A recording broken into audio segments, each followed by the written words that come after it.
Então agora vamos chamar convidado especial, Conrado? Vamos chamar nosso convidado especial. Ele se descreve como um autor que desenha. Eu adoro essa descrição. E seus livros são best-sellers no mundo inteiro. Roube como artista o diário, mostre seu trabalho, siga em frente. Milhões de exemplares. Queria chamar com vocês Austin Kleon.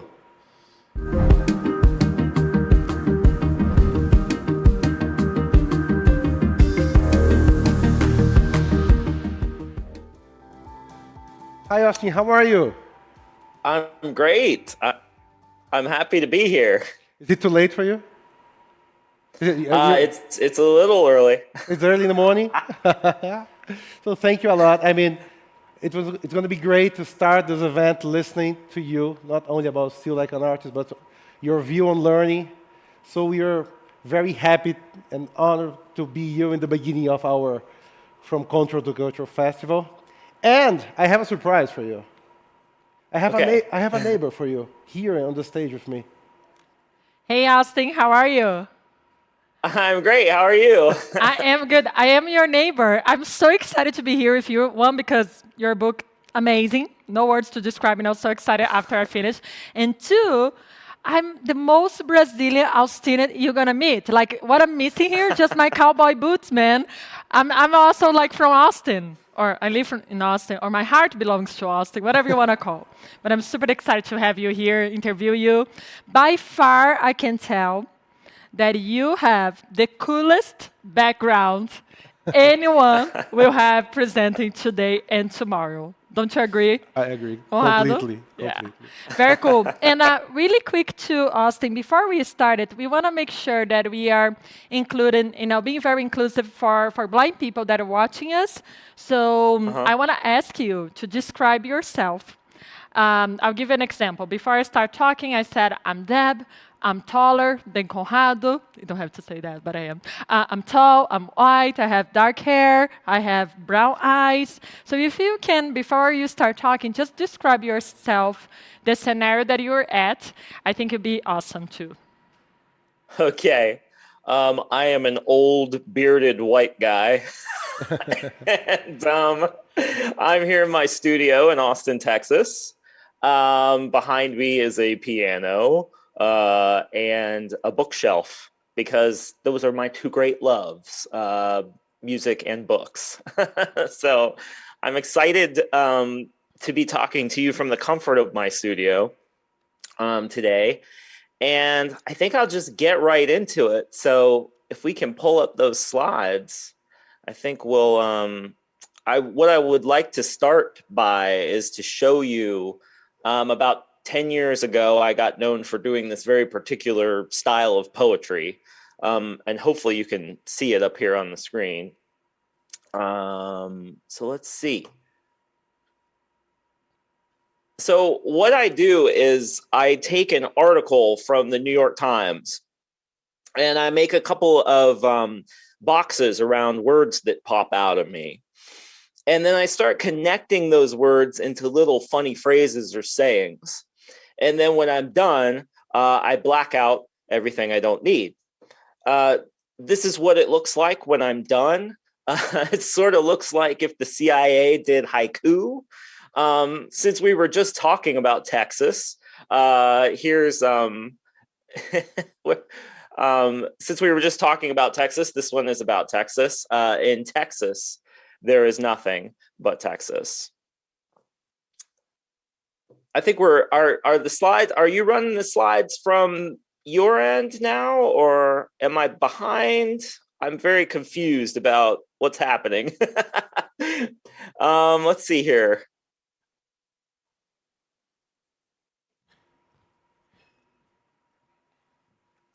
Okay.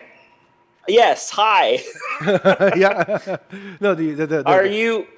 No, is someone else running slides? I lost control of my slides. No, we just present the video, and okay. Okay. While you're talking, we present the video. But okay. So I'm confused as what's happening. No, this is okay. I think we can just move on. You can just. Okay, all right. So I'm gonna go back here. If you saw the video, you saw how We I saw. make the Yeah, yeah. poems. Okay, all right. So let's go back to the slides now. My slides, Yeah, please. yeah. Um, Go to the slides, video. Okay. okay, great. If we can, all right. So this is I want to read you the second one now. So this one's called "Overheard on the Titanic." I mean, yes, we're sinking, but the music is exceptional. This one is called "What is Marriage?" Marriage is two people in love standing in the same bathroom. So these poems made up my first book, Newspaper Blackout. This will make more sense later because I will be talking about this book later. But after Newspaper Blackout came out, I did this trilogy of books about creativity in the digital age. And these are the books I'm sort of known for. You might have seen these in Portuguese in Brazil. But the book I'm going to talk about today is this yellow one in the middle, Show Your Work. Show Your Work was a book about how you can build an audience, not by doing great finished work, but by actually bringing people along in your creative process. And so another way, another title that could describe Show Your Work is Learning Out Loud, which is the name of the talk today. So what I wanted to talk about for the next 20 minutes or so is I think there are 7 ways of operating that people can sort of learn out loud and share what they're learning as they're learning and build a culture of learning, whether it's in your office, whether it's in your company, your community, your country, your world, or your family in your house. So it's different levels here. So there's going to be 7 points. So you will see how we're progressing. Okay, so here we go.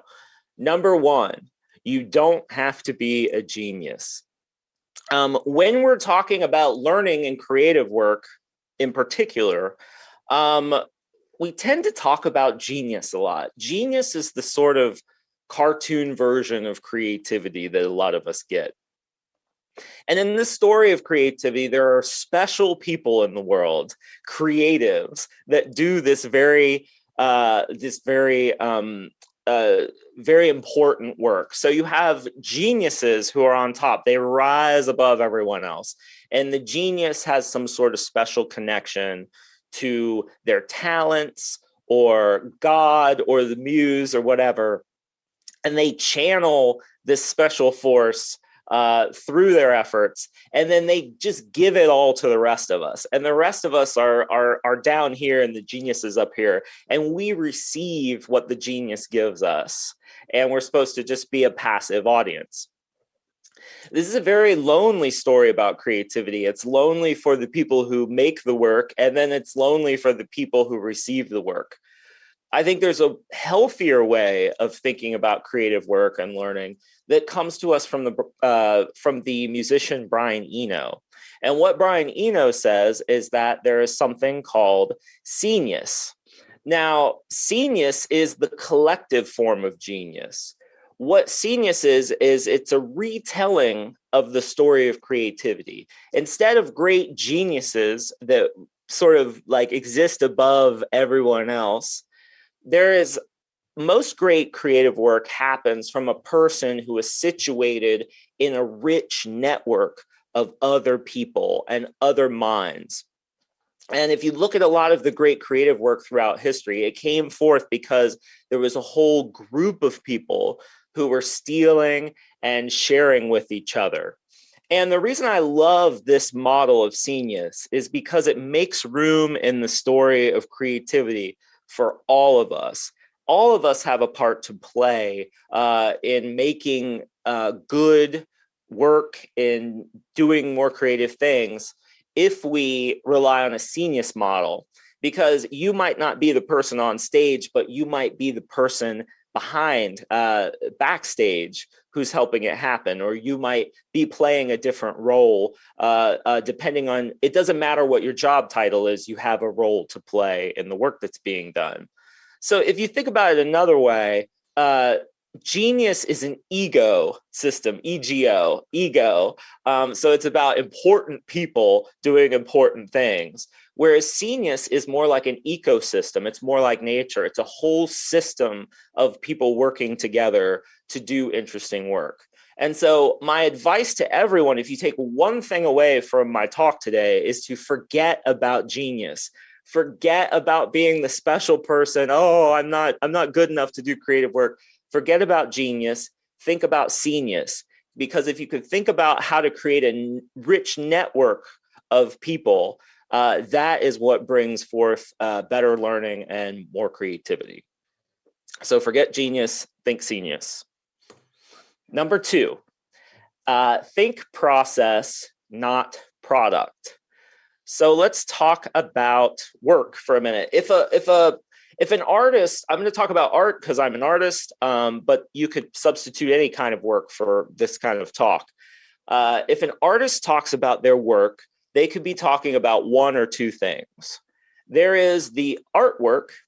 So that's the noun, right? That's the thing that's made. That's the painting up on the wall. That's the record album. That is the movie you see in the movie theater. That's the product that they launch, right? The artwork, the noun, the thing that is made. But there's also the artwork. That's everything that goes into the noun. That is all the verbs that happen that have to make that work, right? Within any kind of creative work, there is the process and there is the product. Now, let's talk about the creative process for a minute, because I think the creative process has a certain type of shape. Here's what I think the life of a creative project looks like. I stole this from my friend Maureen McHugh.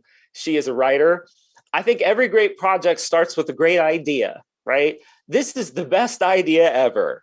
And then the project progresses. Okay, this is harder than I thought. You work a little bit more. This is going to take some work. You work a little bit more. This sucks and it's boring. And if you work a little bit longer, you get to this point, dark night of the soul. This is when you rethink your whole life and you rethink the project and you wish you had done something else with your life, right? This is a very important part of any creative project. You have to make your way through this, because you get to this part. It will be good to finish because I'll learn something for next time. And if you keep working, you get to this point, which I think is in between that great idea and the dark night of the soul. Not as bad as I thought. Pretty much every creative project I've ever worked on has this structure. What creative people know is that process is messy, right? It's messy when we're doing our work. There's a lot of mess behind the scenes. And traditionally, we have been taught to hide our process, to not show anyone first drafts or not show anything messy until the thing that we're working on is done, right? This made a lot of sense in the old days when you needed a gatekeeper or a certain way to reach the audience you were trying to reach.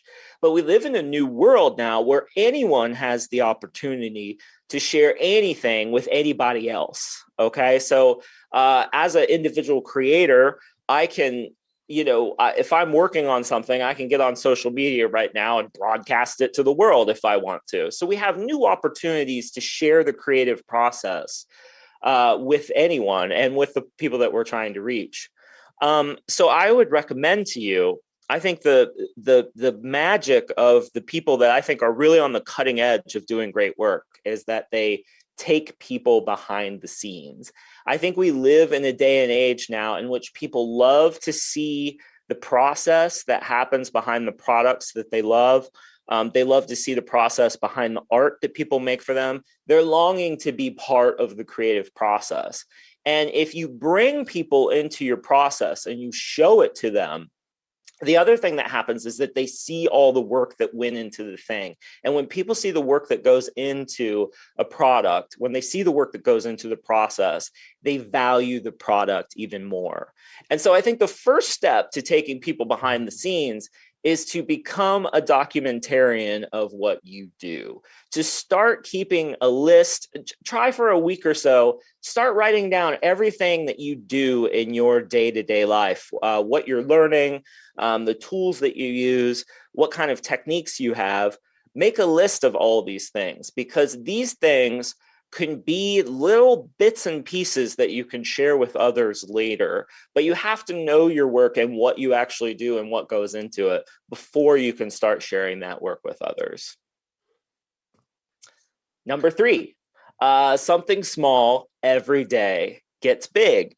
So this is a very simple point, but people ask me a lot of time, how do you find the time to share things? I think when people think about creative work, they think you need a lot of time in order to build something big or build an audience or build a scenius or whatever. What I like to tell people is, as a writer, if I write 1 page a day, that first day, it doesn't seem like much. But if I write 365 pages every year, 1 page a day, I have enough for a book. So we have to have faith in this idea that small little bits and pieces that we share will build up into something big over time. Okay. Now let's talk about sharing for a minute, because sharing is the word that I think is so important, that it's kind of the thing that makes a rich scenius. It's kind of the rich stitching in the fabric of that scenius. Sharing is an act of generosity. When you share something with someone else, it's in the idea that it will do something for that person. You have to think about the person on the other end of the sharing. It's not just about you, it's about what you're giving to other people. So I have a very simple test when it comes to sharing. It's called the so what test.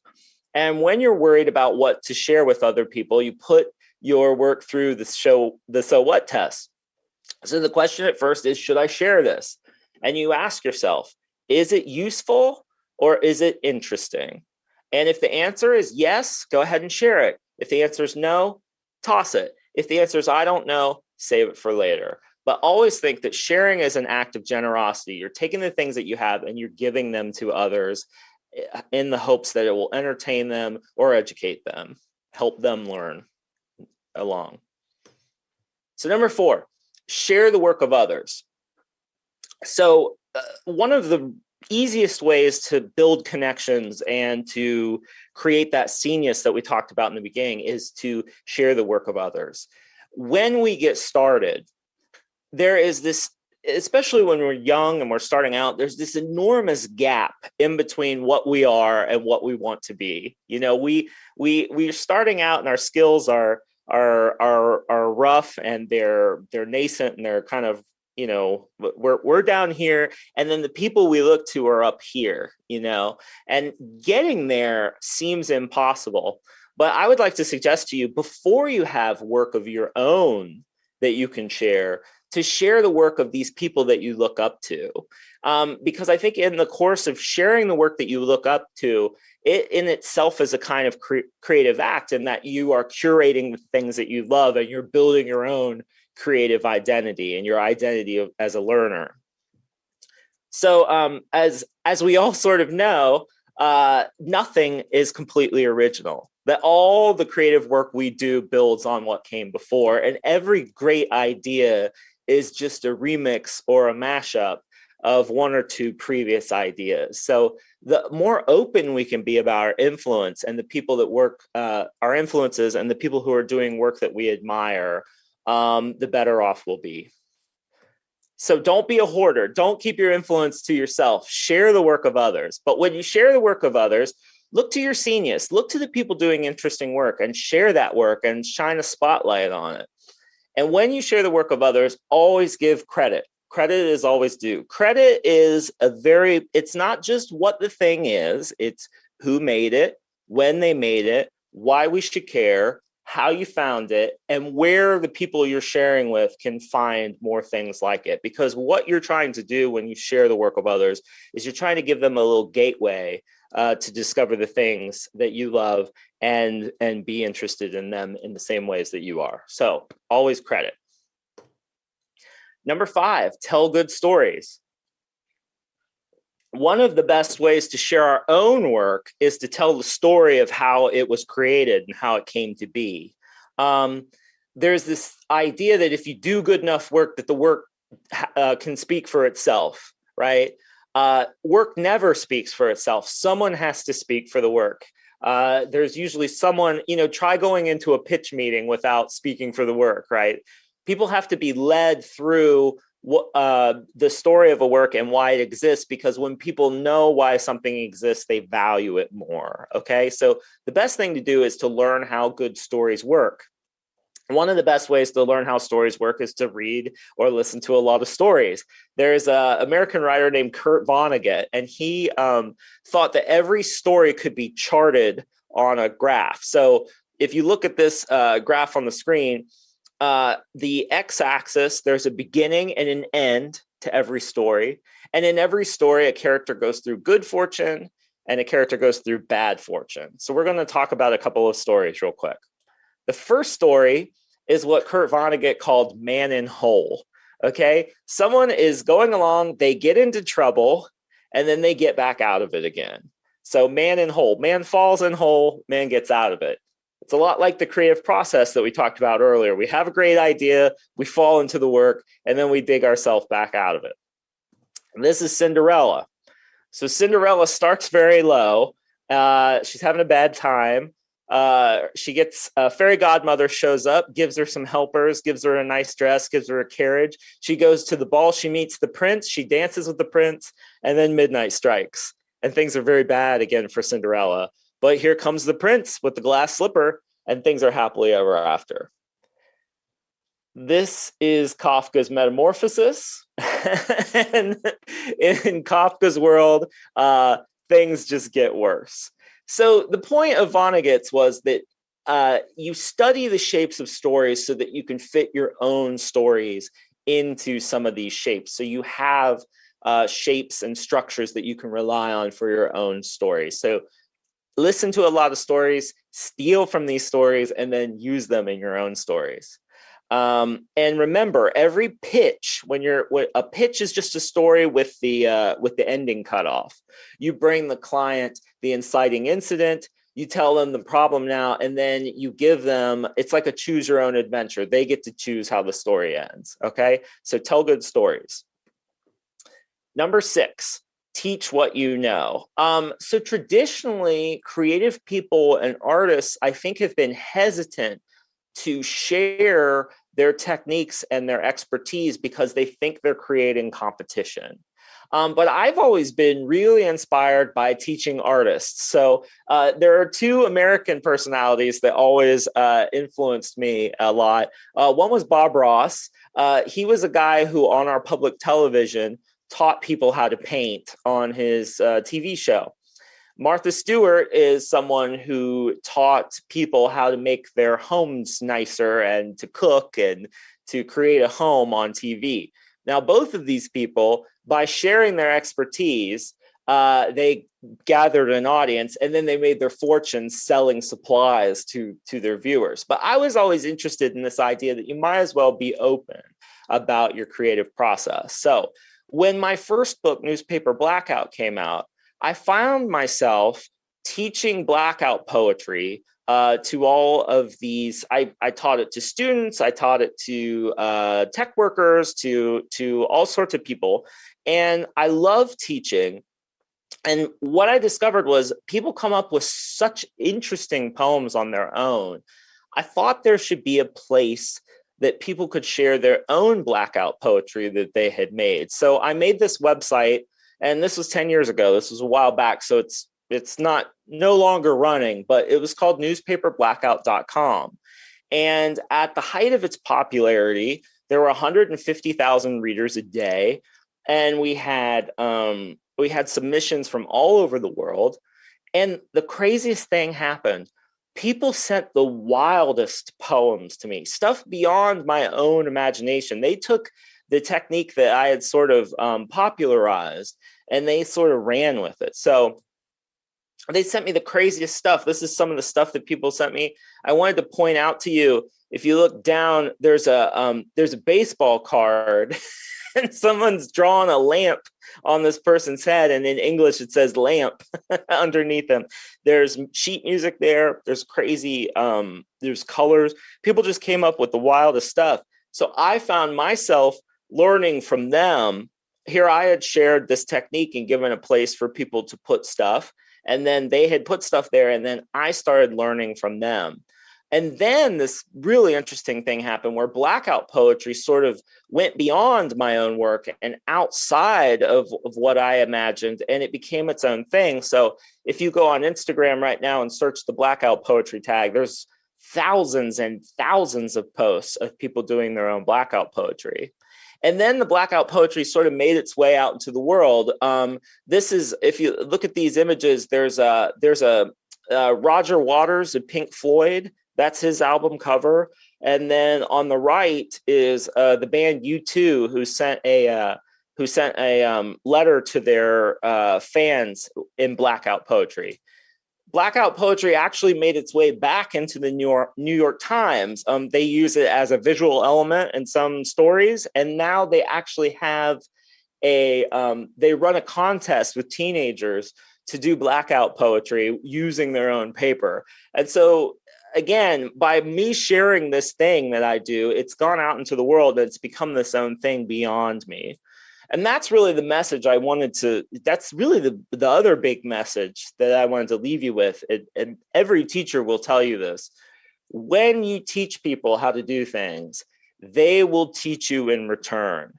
So one of the joys of my life as an author is that every book I put into the world, the minute I put the book out into the world, I hear from all the people I should have talked to before I wrote the book, right? The author, Christopher Hitchens, he said, when you put a book out, you hear from everyone. They tell you what you got right. They tell you what you got wrong. He said, having your work out into the world is a free education that goes on for a lifetime. So that is what I would love to impart to y'all, is that when you share what you're learning with the world teaches you back. So you learn in return. And if teaching sounds too scary, because some people are scared of that word, just think about it as sharing.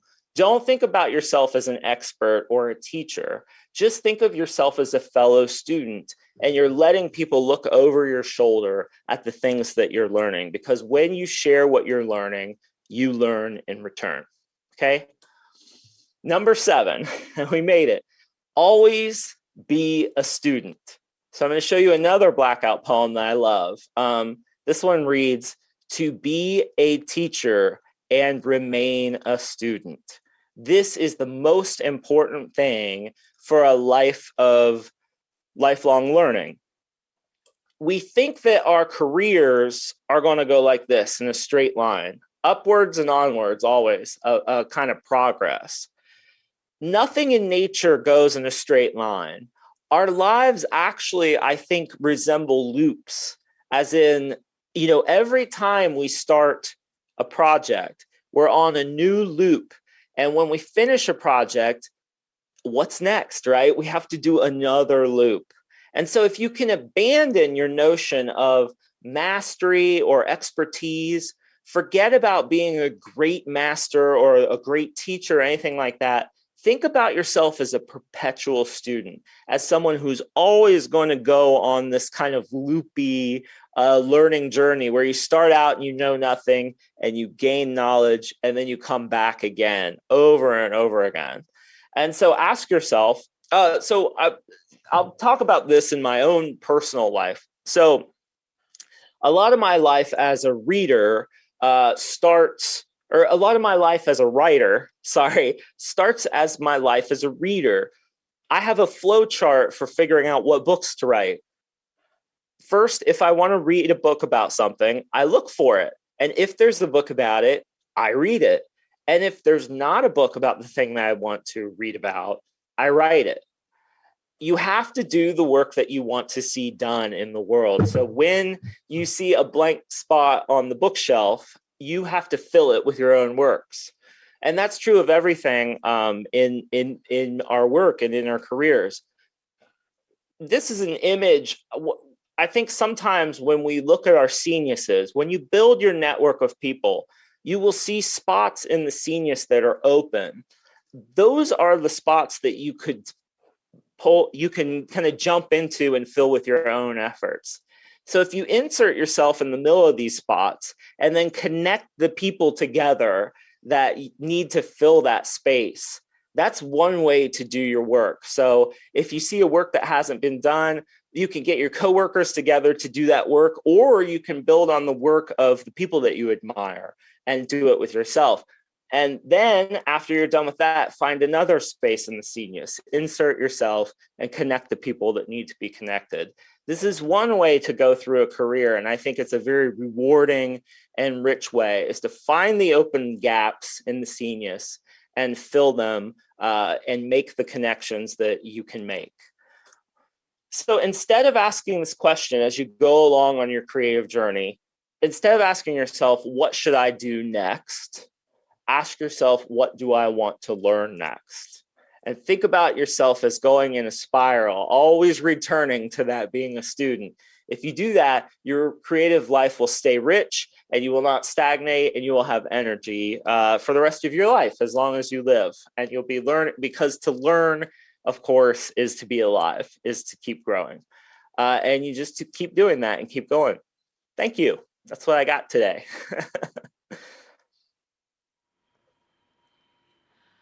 Wow, Austin. Mind blowing here. Like doing your entire presentation, I keep asking myself, he's not a specialist, expert or L&D or anything, because you just preach to us. I took a lot of notes here because I'm going to be stealing like an artist too. Oh, good, good. Yes. And one that I just took a note, I'm probably going to be putting in a board, is when you share what you learn with the world teaches you back. Yes. That's so important. When you share with the world will teach you back, will connect with people that can teach you something. So it's this community that you're constantly going to be building, and do the work that you want to see yourself. This is so powerful, so powerful. So I'm here curious with the audience too, to ask you, what is your learning process? How does Austin learn every day, or how he likes to learn? So explain to us your learning process. That's a great question. I think a lot of my learning begins with my reading life because I'm an author. You know, a lot of my books begin with other books, basically. So I'm always reading, and you might be surprised by this, but copying is how it starts for me. That's how learning starts. I think copying is how children learn. They see something that they love and they want to duplicate it, or they want to, they want to emulate it somehow. So when I'm reading and I find a passage or an idea that I love, I copy it into a notebook. And I usually do it by hand, or I put it into my notes on my computer. And that's actually the first step. And so by copying, that's kind of the first step of learning, because you're saying, hey, there's something here. Mm-hmm. And I do that with visual work too. If I see a painting or a drawing that I really love, I'll copy that into my notebook, because I want to get the feel of like how the person made that work. Or I'll print out the picture and stick it in my notebook. And so it starts with copying. And then after the copying, I start taking these things that I've copied and I start kind of smashing them together, kind of mixing them together. And then I try to shape that into something of my own that I can share with my audience. So it starts with that. So I would say it's copying, mixing, and then trying to transform it into something of my own, trying to add a little ingredient that then I can give to other people. So it's almost like a gathering, a mixing, and then a synthesizing. So that's usually how it works for me. But it always starts with copying. I love that. So it's pretty much your recipe. It's like doing a recipe. First, you're going to see the recipe, you're going to cook, you're going to mix, and then you're going to start putting your own flavor, your own spices, and make something different for yourself. No, that's awesome. Great answer. Thank you. Exactly. I have another question here. We have a lot of people from HR here, and we are talking about learning. And honestly, you know that company are not usually the best place for you to try new things, to learn, even to share work. And we're talking this 2 days about learning culture, how to create a space or a scenius where people can learn together. I'm not sure if you have already worked in a real company, but is there any hint on how to learn or how to prepare a space for people to learn and be willing to share inside a company? Have you seen any company that you think that have interesting thoughts on this topic?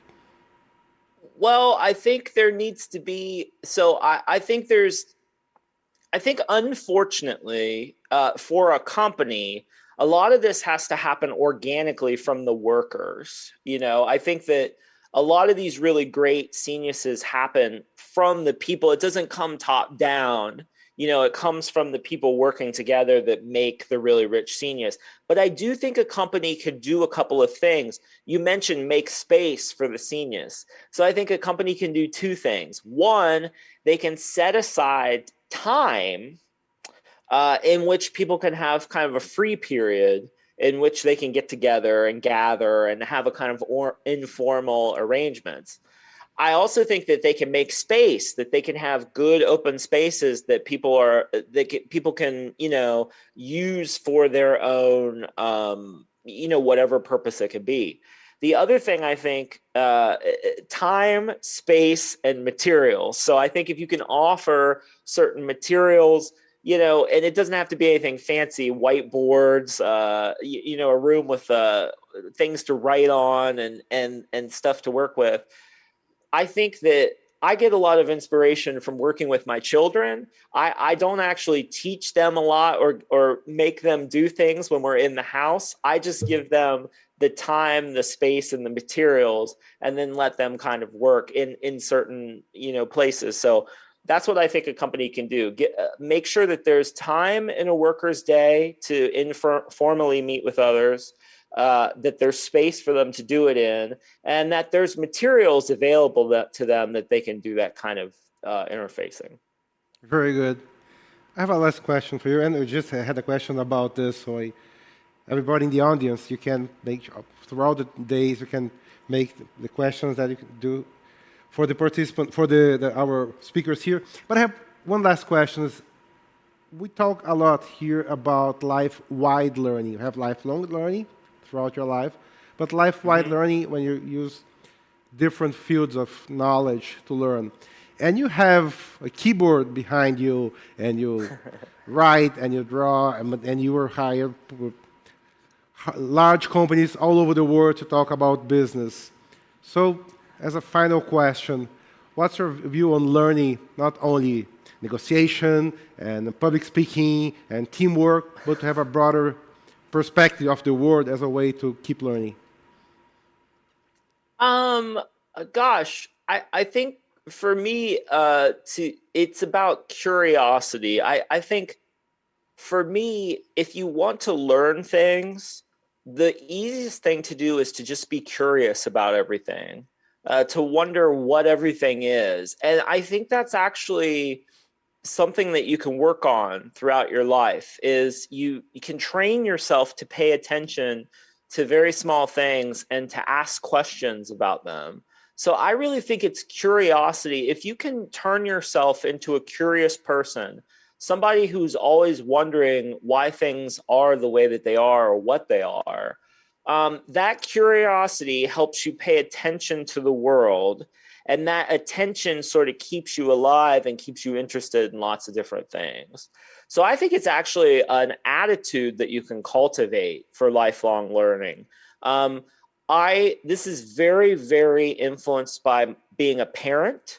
If there are parents in the audience, you're not supposed to understand your children right away, right? I think that children are the great teachers of our lives, in that children are new to the world and they have new ways of being in the world. And so I have always felt, personally as a parent, that instead of me teaching them all these things, that I would assume that they are going to teach me as much as I do them.